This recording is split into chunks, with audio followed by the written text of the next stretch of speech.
여덟 번째, 정직으로 원한을 갚아라. 누군가가 물었다. 덕으로 원한을 갚는다면 어떻겠습니까? 공자가 말했다. 그럼 무엇으로 덕을 갚는단 말이냐? 정직으로 원한을 갚고 덕을 덕으로 갚아야 할 것이다. 논어 헌문에 나오는 이 말은 설명이 필요 없을 만큼 널리 알려진 말이다. 3년 전에 제수 딜레마와 인자 무적이라는 책에서 로버트 엑슬로드가 쓴 협력의 진화의 내용을 소개한 적이 있을 것이다. 반복적인 지수 딜레마의 실험에서 이익을 극대화하기 위해서는 다음과 같은 네 가지 특징을 지닌 전략이 필요하다. 선량할 것, 먼저 배반하지 않을 것, 너그러울 것, 상대가 배반하더라도 상대를 단 한 차례만 처벌할 것, 질투하지 않을 것, 게임에서 받은 돈을 상대와 비교하지 말 것, 공정할 것, 협력으로 상대의 협력에 보답하고 배반으로 상대가 이전에 저지른 배반에 보답할 것. 받은 대로 돌려주는 이 전략은 공자의 말을 빌리자면 정의로 원한을 갚는 것이다. 하지만 원한에 대해 정의로만 대응하는 것이 최선의 전략일까? 협력의 진화해 중국어판 역자인 중국 과학원의 우중재는 1995년에 미시간 대학교를 방문했다. 당시에 그는 제수의 딜레마에서 무작위적인 방해에 대응하는 법이라는 글을 엑슬로드와 공동으로 집필한 바 있다. 이 글은 협력의 진화에 대한 진일보한 결론인 셈이었다.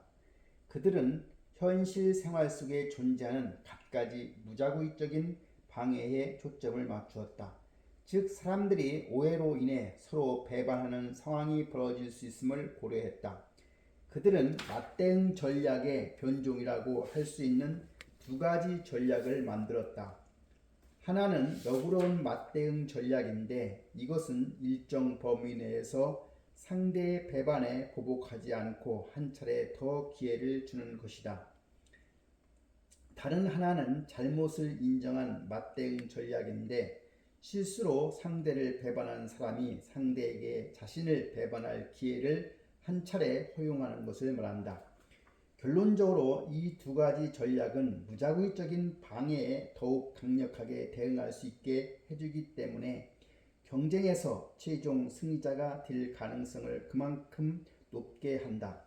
만약 맞대응 전략이 정의로 원한에 대응하는 개념이라면 너그러운 맞대응 전략과 잘못을 인정한 맞대응 전략은 덕으로 원하는 대응하는 개념이라고 할 수가 있다.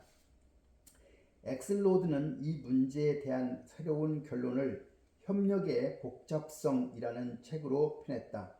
1997년에 프린스턴 대학교 출판사에 의해 출판된 이 책은 전작과 마찬가지로 많은 관심을 불러일으켰다. 덕으로 원한을 갚는 것은 종교적인 내지는 개인적인 덕으로 자신을 다스리는 데 그 목적이 있다. 이에 비해 정직으로 원한을 갚는 것은 사회적인 덕이자 최저한도의 덕으로 사람을 다스리는 것이 목적이다. 사실 양자의 관계는 모순되지 않으며 병행될 수가 있다.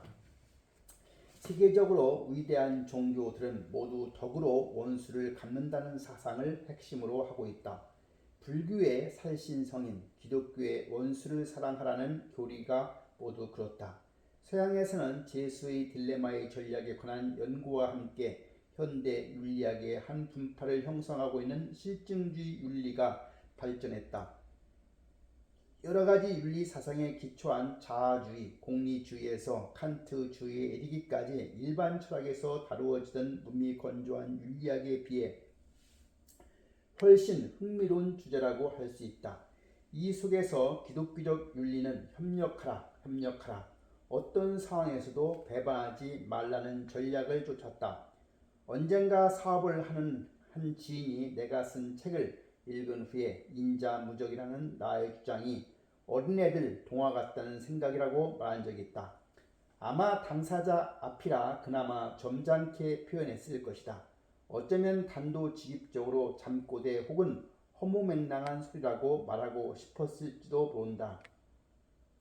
그가 만약 엑슬로디의 새로운 연구 결과를 본다면 어떻게 말할지 궁금하다. 강조하건대 이 결론은 순수하게 수리적 논리 기초 위에서 컴퓨터 프로그래밍을 통해 얻은 결과이다. 연구자의 개인적인 신념이나 가치관과는 전혀 무관하다. 하지만 그 친구는 왜 책을 읽은 후에 그런 느낌이 들었을까? 더욱이 모르긴 몰라도 다른 많은 독자들도 이 친구와 동일한 느낌을 가졌을 것이다. 수천 년 동안 권모술수의 문화에 젖어왔기 때문일까? 아니면 중국식 사회주의 시장 경제 환경의 특수성일까?